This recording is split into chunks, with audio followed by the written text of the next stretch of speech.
Hola, soy Wilson Pino. Bienvenidos a este espacio que va a bendecir poderosamente tu vida, porque en este espacio hablaremos de la palabra de Dios y su palabra es suficiente y alcanza para todo. Amigos, volvemos con la segunda parte del espíritu de control y quiero hablarte acerca de Acab. Acab, la palabra dice que de los reyes que hubieron antes de él, el peor rey, el rey más difícil, que le costaría muchísimo a Israel, fue Acab. Acab no solamente hizo lo malo, Acab se fue en contra de las leyes que Dios ya había establecido sobre Israel, conociendo él, por supuesto, las leyes del Señor. La palabra dice que él levantó imágenes paganas a la diosa Astarte y también levantó imágenes paganas a Baal. ¿Quién era Baal? Y esto es lo interesante, porque resulta que el padre de Acab consideró que era una estrategia, política, económica, qué sé yo, unir a su hijo con una mujer de otra nación que tenía otra cultura, otras ideas, por supuesto, otra fe. Y la palabra dice que esa relación no solamente sería impura, esa relación traería graves y grandes consecuencias al pueblo de Israel. Pero hay que hacer un apunte importante aquí, que justamente en lo más alto de la adoración al paganismo que ocurría en ese gobierno entre Acab y Jezabel, porque hay que saber algo puntual, y es que la adoración a esos ídolos incluían sacrificios humanos de niños y de cosas espantosas que ocurrían ahí, pero Dios levantó en ese tiempo una voz profética poderosa, que fue la voz del profeta Elías. La palabra dice que en Monte Carmelo ocurrió una situación que parece salida de la ficción, porque ocurre ahí una batalla de altares.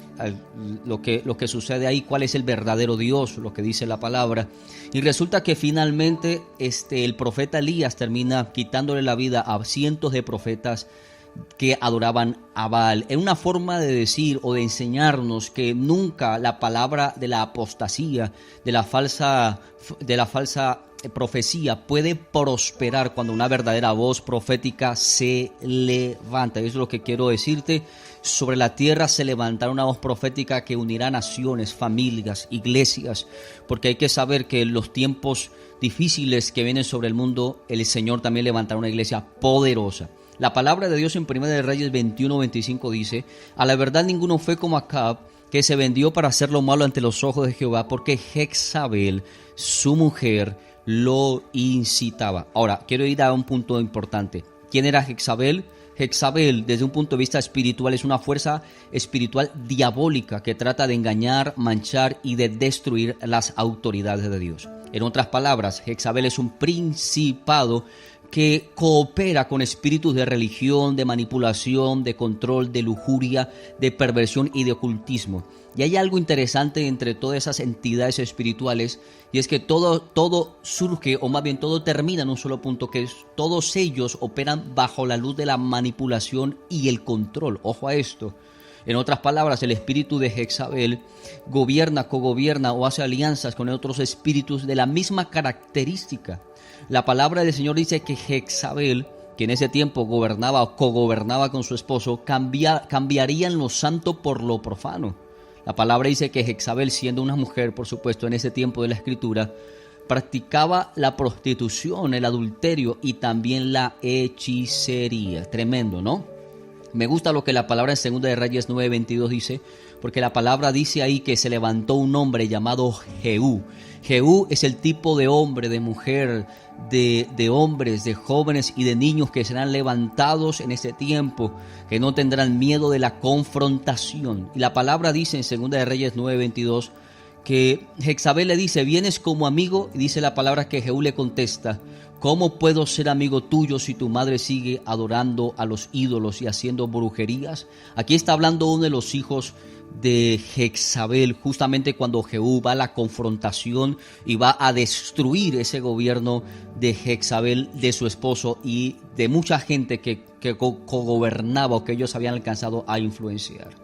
Jezabel tenía características de personalidad, ojo a esto, relacionadas con la manipulación, el control, la perversión sexual y la idolatría. Todo eso se resume en una sola palabra: manipulación. Entonces el nombre Jezabel, anota esto, el nombre Jezabel viene de origen fenicio, que significa sin esposo.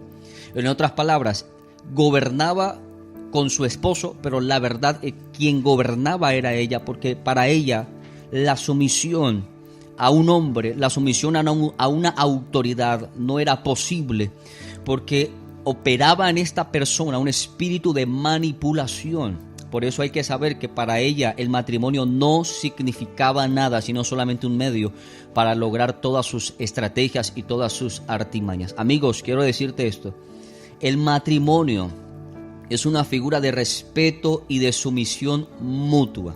Jezabel, que es un espíritu de control y manipulación, no se somete a nadie. El libro de Hebreos capítulo 13 versículo 4 dice: todos deben considerar el matrimonio como algo muy valioso.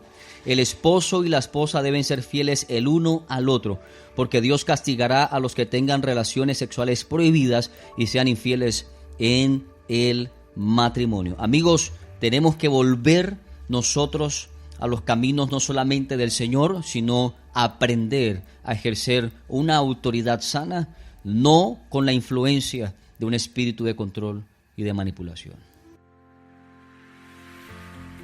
Gracias por haber escuchado este mensaje que se ha bendecido tu vida. Te invito para que nos acompañes a nuestros servicios presenciales y para que nos sigas en las plataformas digitales. Ahí encontrarás más contenido que va a enriquecer tu vida. Gracias.